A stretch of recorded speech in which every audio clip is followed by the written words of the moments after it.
Hello, I'm Robert Gallant, and welcome to Inside the Pool and Out. Today, we're talking to the trainer for the University of Notre Dame's swimming and diving team, Courtney McNamara. She has been with the team for 3 years and has helped countless athletes achieve their dreams and succeed in collegiate competition. From the University of Notre Dame, please welcome Courtney McNamara. Hi, Courtney. It's great to have you here on the show. Hi, Rob. Thanks for having me today. It's so great to meet you. Now, I understand that you're from Massachusetts. Correct. So tell me, after growing up and going to school in Massachusetts, how did you end up at Notre Dame? So I went to Northeastern University for physical therapy to start, and you have to do clinicals during your 6th year. So in my 6th year, when you were choosing them, they had 2 clinical sites with the Pacers and the Patriots. I knew I wanted to work sports, so obviously I wanted to try to go for those clinical sites. But unfortunately, they didn't take females. So one of my teachers went out on a limb, and he actually helped set up a clinical at Notre Dame for me. So I did a clinical for 4 months here in 2014, went home for a year, and then when a job opened up, I applied and came back. Wow. So. That's a great story. And what would you say it is about this team and Notre Dame that makes all of this so special?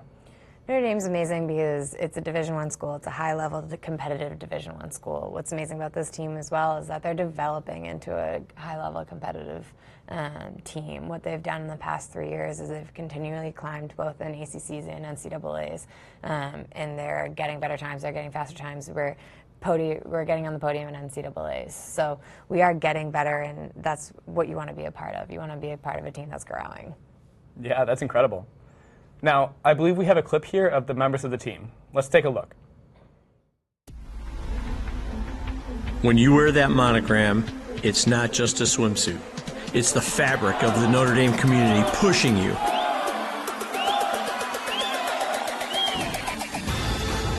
Years of preparation reduced to 1/100th of a second, miles to an inch.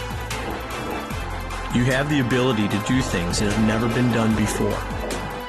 Right now, you're setting the foundation for a future of success. It's not something that's just handed out. You have to want to do the best and to be the best, because when that horn sounds, it's up to you.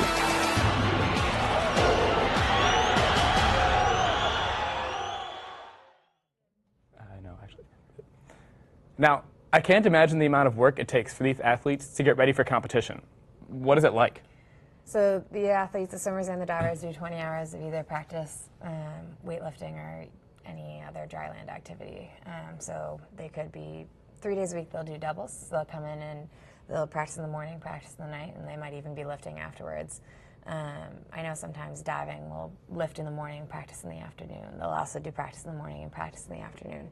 So they're doing almost a full 20-hour week on top of their schoolwork of swimming, diving, lifting, yoga, dry land, core, any of that stuff. So they're putting in a good amount of time from about the end of September, mid to end September, to March if they make it all the way to NCAAs. Wow. It's absolutely amazing the amount of work and dedication these athletes have to be a part of this team. It's such a huge time commitment throughout the school year. What does the schedule look like during the off season? There is no off season, so they're still encouraged to swim and be competitive and make sure that they're doing everything in the summer so that when they come back, they're still ready to go. There are multiple meets that these kids will attend, whether it's the national meets or whether it's just other club meets that they can go to make sure that they're still getting all their skills and everything done appropriately. So while the off season slows down for me because I don't have to travel as much, the kids are still doing a lot of work. Interesting. Mm-hmm. So I have a video of the team's latest training trip. Let's check it out. It's 3 o'clock in the morning. No one can make me go home, 'cause no one's waiting there for me, and I just can't be alone. Your green eyes are whisper, shadow hole in my heart. Now I'm falling for the bad one, and I'm seeing stars. I don't wanna go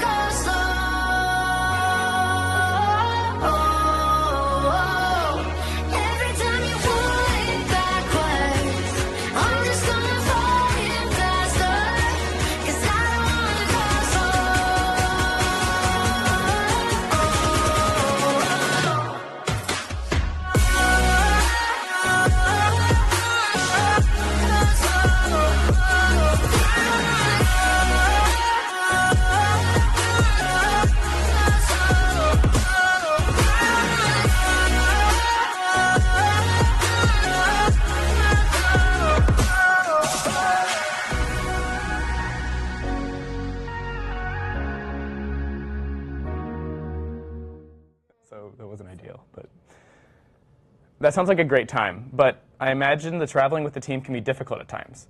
How do you balance traveling with the rest of your life? You're guaranteed to have those weeks where you have to travel. So for the 2 weeks in January, for the 2 weeks in February for ACCs, and then 2 weeks in March, I have to travel. So I can't necessarily balance that out per se. You just have to make sure that when you get back, you take those 2 hours for yourself to kind of recover and get things done. And then I personally, what I do to balance it is I make sure that at the end of the school year, I'm taking time off a week away to do something, just to kind of get everything back and relax a little bit. So. Very cool. It sounds like you have a truly amazing job. It is. It's fun. So it's been a pleasure to have you here on the show, Courtney. Thank you very much. Thanks so much for joining us today.